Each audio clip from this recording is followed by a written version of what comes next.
दोस्तों नमस्कार। आज हम संसार के सबसे अधिक दार्शनिक और रहस्यमयी ग्रंथ गीता को समझने की कोशिश की शुरुआत करेंगे। जैसा कि आप सब लोगों को पता है कि गीता भगवान कृष्ण के द्वारा दिया गया अर्जुन को वह उपदेश है जो उन्होंने महाभारत के युद्ध के प्रारंभ से पहले अर्जुन को दिया था। क्योंकि अर्जुन युद्ध को तैयार नहीं थे। दूसरी तरफ अपने सगे संबंधियों को देखकर उनकी बुद्धि भ्रमित हो गई थी। तो बात शुरू होती है कि कौरव और पांडव दोनों सेनाएं कुरुक्षेत्र के मैदान में आमने सामने खड़ी हो गई हैं। महारथी अर्जुन और उनके सारथी भगवान श्री कृष्ण भी इस युद्ध का एक हिस्सा हैं। अर्जुन कहते हैं कि हे मधुसूदन, इस रथ को आप युद्ध के मध्य भूमि में ले चलिए ताकि मैं ये तो देख लूं कि मुझे किन लोगों से युद्ध करना है। भगवान ने ऐसा ही किया। जब अर्जुन का रथ दोनों सेनाओं के मध्य में पहुंचता है तो वो दूसरी तरफ देखते हैं पितामह को, गुरु द्रोणाचार्य को, कृपाचार्य जो उनके कुल गुरु थे, अश्वत्थामा और अपने चचेरे भाइयों को। तो उनकी बुद्धि पूरी तरह से भ्रमित हो जाती है।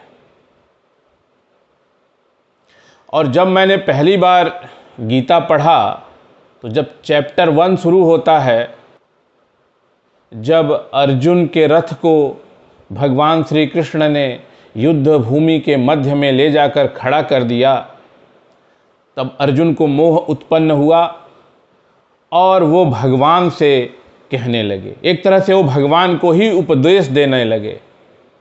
अब अगर एक बार को आप केवल अर्जुन की ही बात सुनिए और गीता में भगवान ने आगे क्या कहा उसको एक बार आप भूल जाइए, केवल अर्जुन की बात पर ही आप ध्यान दीजिए, तो ऐसा लगता है कि अर्जुन बिल्कुल ही सही कह रहे हैं। तो अर्जुन ने तो पूरा लंबा चौड़ा उपदेश दिया है, लेकिन मैं यहाँ केवल 2 श्लोक ही रखूँगा आपके सामने, जो कुछ इस तरह से हैं। मैं आपको पढ़ के सुनाता हूँ। तस्मान्नार्हा वयं हन्तुं धार्तराष्ट्रान् स्वबान्धवान् स्वजनं हि कथं हत्वा सुखिनः स्याम माधव। इसका अर्थ है, अतएव हे माधव, अपने ही बांधव धृतराष्ट्र के पुत्रों को मारने के लिए हम योग्य नहीं हैं, क्योंकि अपने ही कुटुंब को मारकर हम कैसे सुखी होंगे। और फिर थोड़ी देर बाद, काफ़ी कुछ कहने के बाद, वो फिर एक दूसरी बात कहते हैं, वो भी आपको पढ़ के सुनाता हूँ। अहो बत महत् पापम कर्तुम व्यवसिता वयम यद्राज्य सुख लोभेन हन्तुम स्वजनमुद्यता। हा सुख, हम लोग बुद्धिमान होकर भी महान पाप करने को तैयार हो गए हैं, जो राज्य और सुख के लोभ से स्वजनों को मारने के लिए उद्यत हो गए हैं। फिर वो कहते हैं, यदि माम प्रतीकारम शस्त्रम शस्त्रपाणयः धार्तराष्ट्रारणे हन्युस्तमे क्षेमतरम भवेत्। यदि मुझ शस्त्र रहित एवं सामना न करने वाले को शस्त्र हाथ में लिए हुए धृतराष्ट्र के पुत्र रण में मार डालें तो वह मरना भी मेरे लिए अधिक कल्याणकारक होगा। अब ये जितनी भी बातें अर्जुन ने भगवान से कही हैं और भगवान उसको मुस्कुराकर सुनते रहे हैं, तो इसमें ऐसा कोई भी एक शब्द नहीं है जो गलत लग रहा हो। एक समय तो अगर कोई पहली बार गीता पढ़ रहा हो और वो एक बार को बाद का सब कुछ भूल जाए तो उसे यही लगेगा कि अर्जुन जो कह रहे हैं वो बिल्कुल ही सही कह रहे हैं, इसमें कुछ भी उसको गलत नहीं लगेगा। क्योंकि अर्जुन यही तो कह रहे हैं कि अपने बंधु बांधवों को मारने से तो अच्छा है कि वे मुझ शस्त्र रहित को मार डाले। तो इसमें क्या बुरा है? तो ये मैंने यह प्रसंग आपको इसलिए सुनाया कि कभी कभी जिंदगी में हम लोग एकदम उल्टी दिशा में जा रहे होते हैं, लेकिन हमारा माइंडसेट ऐसा होता है कि हमें वो उल्टी दिशा में जाना ही सही लग रहा होता है, और अचानक से हम लोग किसी से रास्ता पूछते हैं और वो बताता है कि अरे आप तो उल्टी दिशा में जा रहे हो। तो इसमें भी एक बहुत बड़ी शिक्षा छुपी हुई है कि कोई भी कार्य करने से पहले ये दृढ़ निश्चय हो जाना चाहिए कि जो मैं कार्य करने जा रहा हूं, जो मैं स्टेप लेने जा रहा हूं, वो सही दिशा में है या नहीं है। तो गीता का हर एक श्लोक अपने आप में एक रिसर्च का विषय है और शिक्षा का अथाह भंडार है। और गीता आज के युग में युवा पीढ़ी के लिए ज़्यादा प्रासंगिक है, उनको ज़रूर पढ़ना चाहिए। सीनियर सिटीजन लोग तो बिल्कुल पढ़ें ही इसे, लेकिन जो नई पीढ़ी है, युवा बच्चे हैं, टीन एज में ही गीता को पढ़ाना चाहिए, ताकि उनको ये पता चले कि जीवन को फेस कैसे करना है, जीवन को जीना कैसे है। गीता जीवन जीने की कला को सिखाती है। तो हम गीता को इसी तरीके से अध्ययन करेंगे। ऐसा नहीं है कि हम श्लोक पढ़ेंगे और मैं आपको उसका अर्थ बता के और एक्सप्लेन कर दूंगा। तो मैं कोई कथावाचक तो हूँ नहीं और ना मुझे इतना ज्ञान है। तो मुझे जितना ज्ञान है और जो चीज़ मुझे जिस तरीके से समझ आई है वो चीज़ मैं आपको समझाऊंगा। बाकी आपके ऊपर है, आप मुझे बताएंगे कि आपको कैसा लग रहा है, तो आगे मैं इसको कंटिन्यू करूंगा उसी तरीके से। अब दूसरी जो इम्पॉर्टेंट बात है कि भगवान ने अर्जुन को पूरी गीता सुना दी। अब एक और दूसरी सूक्ष्मान्वेषण है जो मैं आपके साथ शेयर करना चाहूँगा कि भगवान ने पूरा गीता का उपदेश अर्जुन को दे दिया और अर्जुन को समझ में भी आ गया। यहाँ तक कि भगवान ने जब अपना विकराल रूप दिखाया अर्जुन को, तो उन्होंने ये भी दिखा दिया कि सारे कौरव योद्धा पहले से ही मर चुके हैं। लेकिन ये सब करने के बाद भी भगवान ने अपना विचार अर्जुन के ऊपर नहीं थोपा।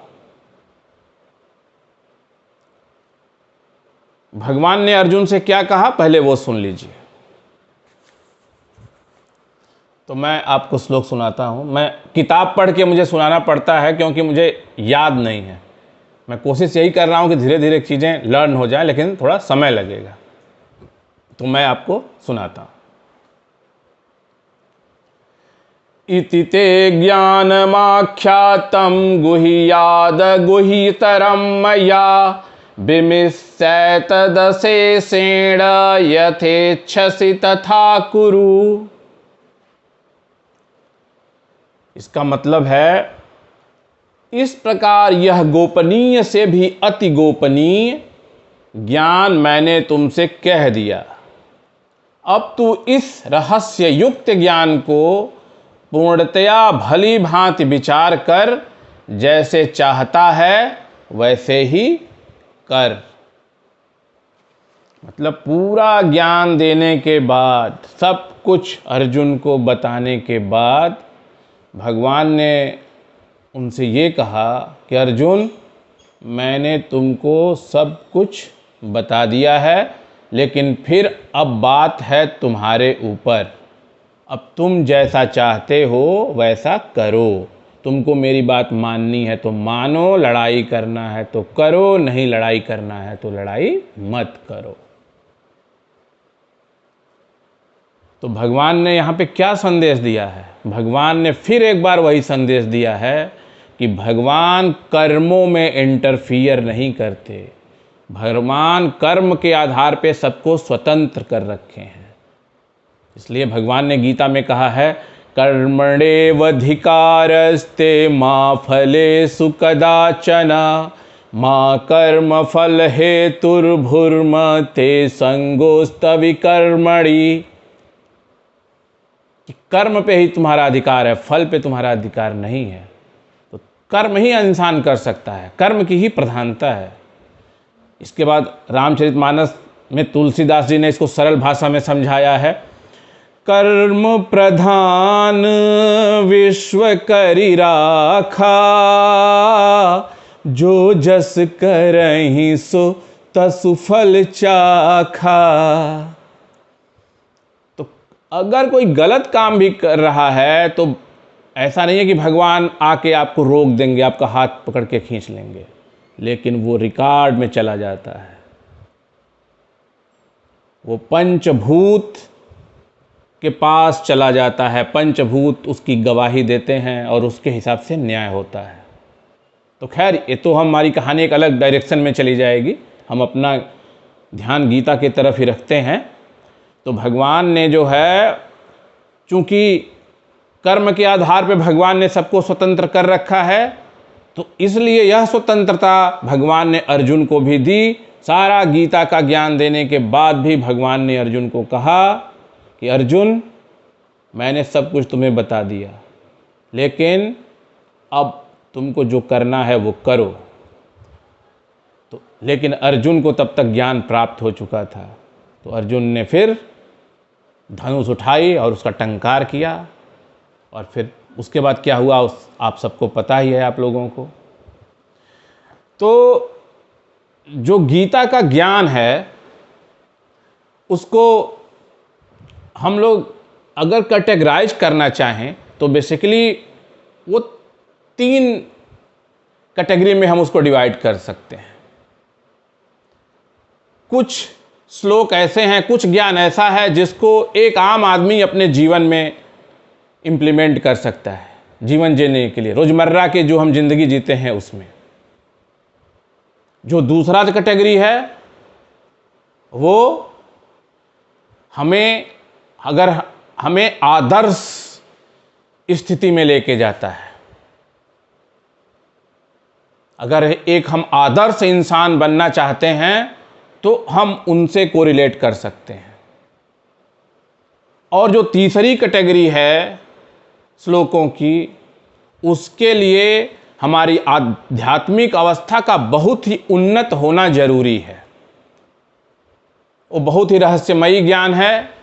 वो ज्ञान ऐसा है कि आत्मा और परमात्मा के बीच में जो पर्दा है वो उस पर्दे को खींच देता है, और वो थोड़ा क्लिष्ट भी है। तो इसको समझने के लिए हमें हमारी आध्यात्मिक अवस्था को थोड़ा सा ऊपर लेके जाना होगा, तभी हम इसको समझ पाएंगे। तो मैं समझता हूँ कि आज के अंक में बस इतना ही। ये क्रम जारी रहेगा, अगले अंक में हम फिर कुछ नई बातें करेंगे। तब तक के लिए मुझे आज्ञा दीजिए। अगर आपने चैनल को सब्सक्राइब नहीं किया है तो सब्सक्राइब कर लीजिए, हमारे चैनल को लाइक कीजिए और शेयर कीजिए। धन्यवाद।